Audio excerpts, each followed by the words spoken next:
Hey y'all, welcome back to Business in Blue. I'm your host, Leah Harper, and today y'all, we're diving into Memphis hospitality. I am joined by the Director of Sales of Old Dominick Distillery. Please help me welcome Clark Shabani.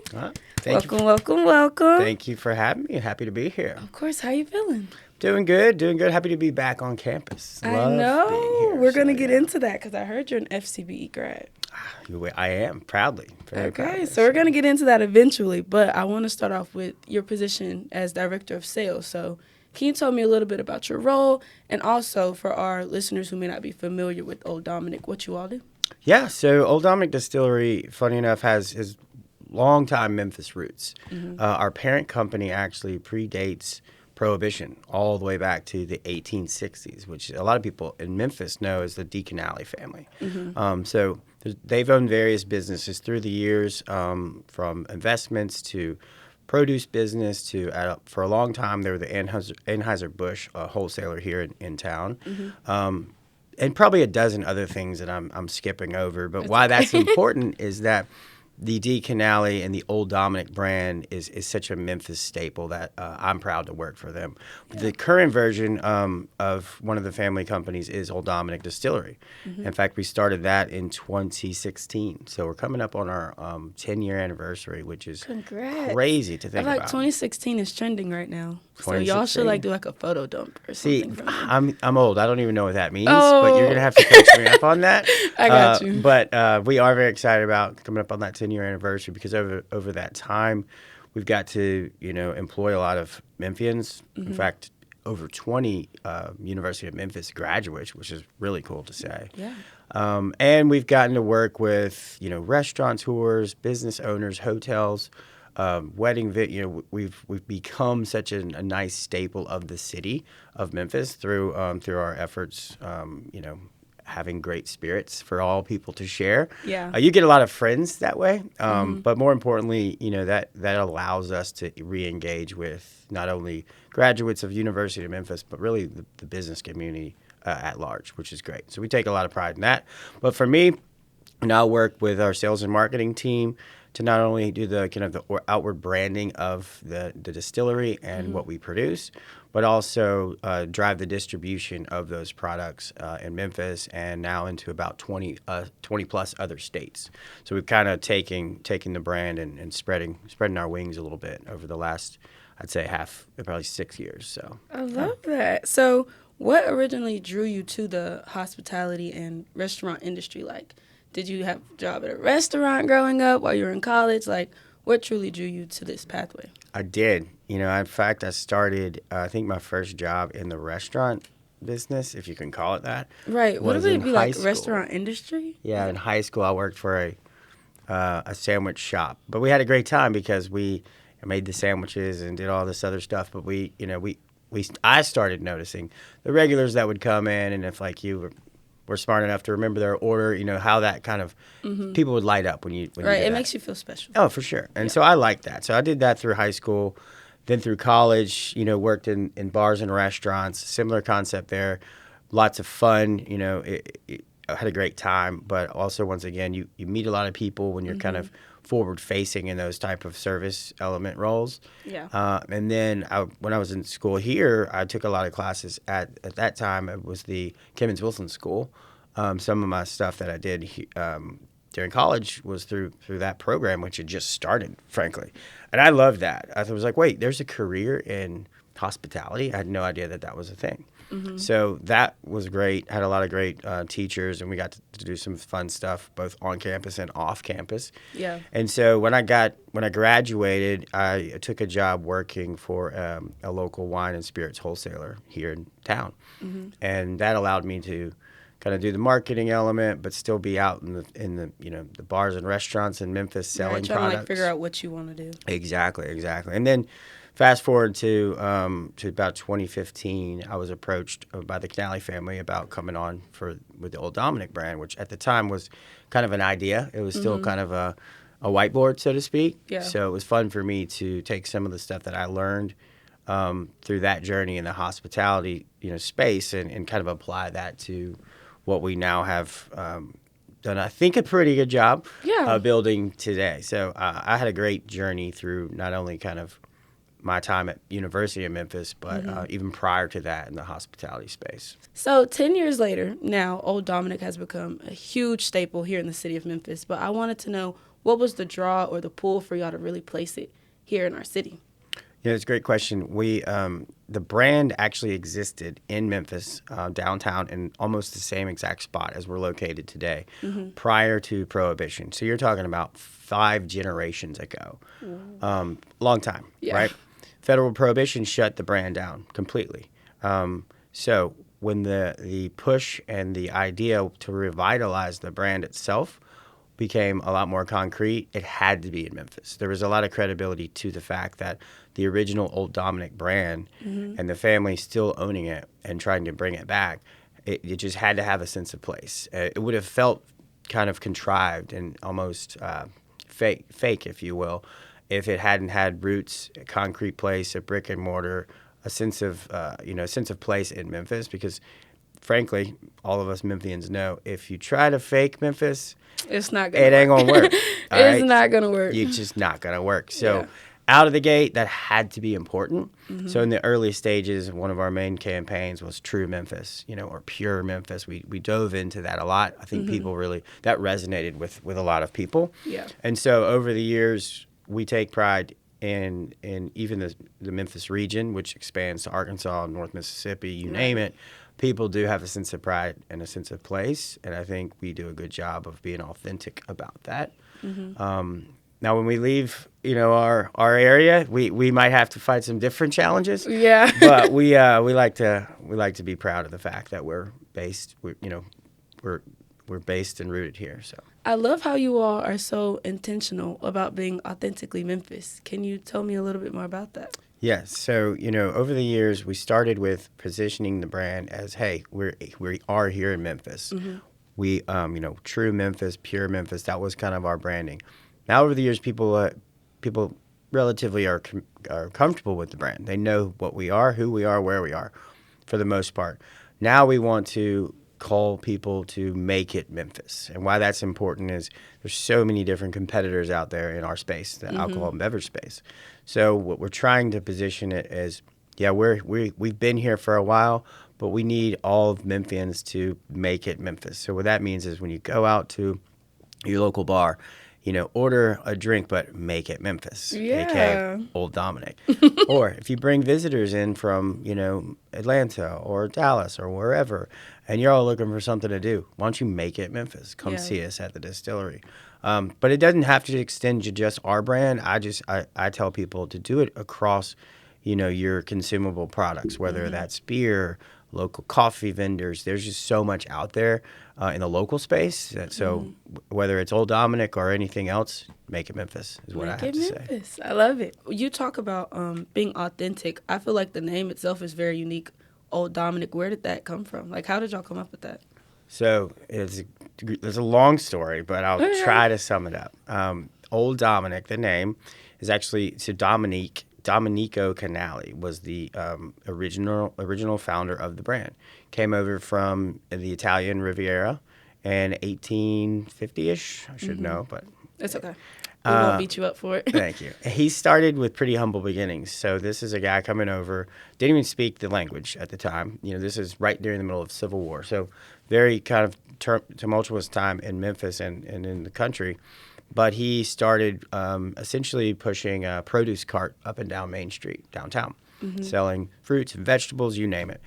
He kind of grew that into adding some wines to his collection and then adding some whiskey and this and that. And that became a distribution company called D. Canali. You got to remember his name was Domenico. His name was Domenico. And then here's the funny part. He started to become obsessed with these Dominicker hens, all right, which is it's America's oldest breed of rooster, okay? Now, this is way a long time ago. We didn't have ESPN. We didn't have TikTok. We didn't have any of this stuff. So during that time, those were prize fighting roosters. That's what people used to do. They're fighting with chickens. Fighting chickens, yes. So Okay. on our original bottles, which is called the Old Dominick Toddy, and you can still see these at the distillery, there's these two roosters fighting over a shot glass. All right. And so, in fact, funny enough, people identified brands at the time, whether it was alcohol, food, you name it, with more imagery than wording, because not as everybody could read, frankly, back then. So the rooster was an iconic branding element. People knew what that was. So now we call him Nico, or Old Dominick, the Nico. And in fact, there is a 25-foot Rooster? neon rooster Oh my on the gosh. distillery. So Nico lives on today. So, but that is where the Old Dominick brand and our kind of branding elements came from. So. Okay. I did not see that coming at all with that story. You learn something new every day. Fighting chickens. Yes. I love to hear it. I know that you talked about whenever you're going to other places, being prideful in you all's business and kind of having to fight for that. So I wanted to know, what helps you all's brand stand out in such a competitive industry? Yeah, our industry is growing increasingly competitive, not just in Memphis, but across the U.S. I think we deliver a quality product, most importantly, and for extremely good, fair price point. We struggle against the larger brands in our space that have billions of dollars and hundreds of millions to devote to marketing and storytelling and you name it. So, they can pay for an ad on the Super Bowl for brand XYZ. We have to do it in a more grassroots fashion. So we continue to hit the sweet spot on quality products for a great price. Yeah. And then we have a really nice elevated look and feel of all of our products. And we do a great job of kind of being relationship driven. Yeah. Whereas we know who the buyers and the consumers of our products are. And if we can't support a marketplace with either the right marketing support or the right branding, we probably don't want to be in those different markets, right? So that's kind of how we control our national distribution strategy, if you will. Because you got to be able, if you sell it in once or twice is great, but you want to sell it 4 or 5, 6 or 7 times. Yeah. So Memphis here, we're home of the blues. We're known for our culture, music, food, nightlife. How has the city influenced the way that you yourself decided how you wanted to run your business? Like even from coming from college, when you would say, okay, well, I want to take up this job. How has the city really influenced, I'd say, your decision making? That's a great question. For me, it was pretty easy. I latched on to what you just said, the culture of Memphis. Yeah. A lot of that is around restaurants, tourism, hosting and entertaining. And I just like that part of the hospitality industry. So the spirits, beer, wine, and, alcohol obviously fits into that, but it's not as important. The consumption part wasn't as important. It was more like being involved with the culture, Beale Street, what that brings, the music scene and the nightlife, where that intertwines, barbecue, music, blues, all that. Typically it is around, the entertainment space, and I always just enjoyed that. Yeah. So working for brands or companies that, engage in that space, it was fun for me. And there's careers across that entire spectrum, which a lot of people don't know. It's not always working in a bar or a restaurant. There's being a traveling musician or a touring musician. There's being a hotelier. There's marketing agents and social media managers now. I mean, there's so much that goes into the tourism like the element. behind the scenes elements that 100%. nobody really sees. Yeah. And I think a lot of people are now getting used to that, whereas maybe a dozen years ago, you didn't really look at it that way. Yeah. Yeah. So taking a little shift, if our viewers and our listeners are anything like me, they love Tiger Athletics and keeping up with the different games and the different events. So I know that Old Dominick, you all were able to partner with the university, right, for the 2025-2026 season? We actually, we are. We're an official spirit partner of the Tigers, which we're super proud to be. We started, I believe, 3 years ago.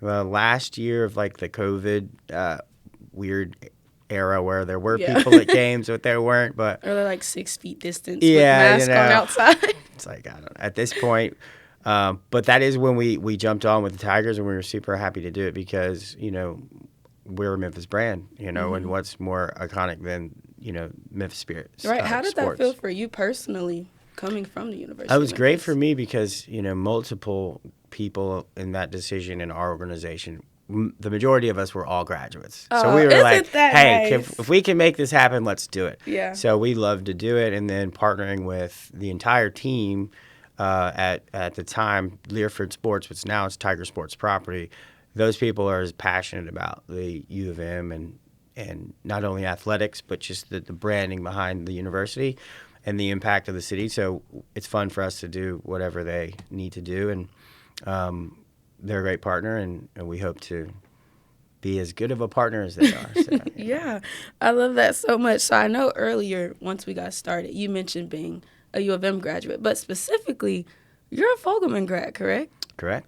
And I heard that you have a long generation. Can you let our viewers know how many generations of graduates your family has from the University I of believe Memphis? I believe we're on the 5th generation of U of M grads, so that's cool. My grandfather actually was the dean of the university, the education.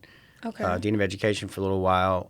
Worked with Shirley Raines, who was our president for a long time. So my grandfather has taught and a ton of Memphians. Yeah.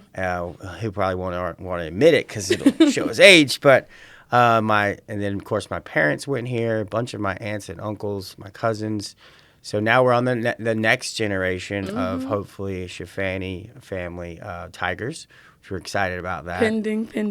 But yeah, we love it. And for me personally, going to the university was great because I went at a time where, a lot of people looked at our Memphis University as a commuter school at that time. But when I was there, there was so much to do, and there still is, Greek life, Panhellenic, we did Up Till Dawn. I was involved in a lot of things on campus, which was fun for me growing up here and not even knowing how much there was to do if you want to do it on campus. So I encourage all current graduates or future current students or future attendees to get involved on campus because it offers as much as you want to do, so you put in what you put out when you come on campus. I love that you touched on that. Also, I saw that you're part of Welcome to Memphis. I believe it's something that you see in the airport, but can you fully educate me on that and how that partnership came about for you? Yeah, Welcome to Memphis is a subsidiary of Memphis Travel, so Memphis Tourism. So stepping back there, Memphis Travel, Memphis Tourism, they are the economic driver of our city. So they're trying to bring in hotel revenue, conventions. They're trying to also change the dynamic of our city outwardly to other countries and states. So their job is to bring people to this great city from the outside. Welcome to Memphis's job is to work directly with the hospitality frontline workers. So the people who work at a front desk at the Memphian, the people who work behind a bar at Alfred's, the people who welcome you at the airport, the Blue Suede Brigade, which is if you go downtown, they help people navigate the city. Brigade? Yeah, so I've never heard of that. That's a resource that essentially they're guides downtown. Okay. So if you're walking around leaving the Peabody and you're like, well, where's the rendezvous? The Blue Suede Brigade are there to host and help navigate people around downtown to various assets. So I work with them in the volunteer role. I'm the current chairman of the board of directors there. So I work with various business leaders and owners across the city to advise their organization on how to better assist different partners in the city. But our overall mission is to help the workers who help the visitors. We take care of the people who take care of you. Yeah. And so that is kind of what we do. And for me, that's a lot of fun. Because it sounds like a lot of networking. A lot of networking, a lot of that, but people are a lot of times shocked because there's so few resources for the hospitality workers. So we're trying to get them to be looked at as a true value of the city, because I think that the people behind the hospitality community are the heartbeat of the city. That's so crazy to me, because it's like For real, from the outside looking in, you wouldn't think like of all the things that have to go on behind the scenes. So I am glad that y'all have that set in place to help people, because that's truly amazing, and I don't think a lot of people know about that. So thank you for sharing that. You're welcome. Before we wrap up, I wanted to ask, what's one piece of advice you like to give to college students, entrepreneurs that are interested in the hospitality world or sales or things of that sort? That's a good question. If you can't put it into one piece, we could do multiple pieces. It's funny. up to you. I would just say, just don't be afraid to fail a few times. You know, you're gonna have that. A lot of people try to be perfect with every decision they make. It's just never going to be the case in the real world. And so put yourself out there first and foremost. Be confident with the decision you make, and you know, I would say just get out there and just do it. Just do it. You know, to steal a term from Nike. No, but sorry, Nike. I would. You know, I think I'm big on just trying first. A lot of people are afraid to give it a try because of what the outcome may be, and you'll learn from it if it doesn't go well, and you'll build on it if it goes well. And try it a different way. That's true. Love that. Where can we find Old Dominick? Like, are y'all on socials, and then also like your physical address as well? So we're at 305 South Front, which is downtown, right across from Gus's Chicken. Everybody knows that. So come see us there. You can find us in pretty much all your area bars and restaurants. If you don't see us on the shelf or behind your bar, make sure you ask for us by name. That will help us out. And then, of course, on Instagram, Facebook, TikTok. I don't know. All We're the things. We're going to hope you guys are on TikTok. All the TikTok's things. big right We're now. working on TikTok. But, yeah, all your socials. And then, of course, at olddominick.com. Okay. Well, thank you so much, Clark, for Thank joining you. me today and bringing me inside to understand the hospitality world, because I learned a lot sitting right here that I did not know. So Good. Thank you for that. And to our listeners, thank you so much for watching Business in Blue. I'm your host, Leah Harper, and be sure to hit that like, comment, and subscribe button.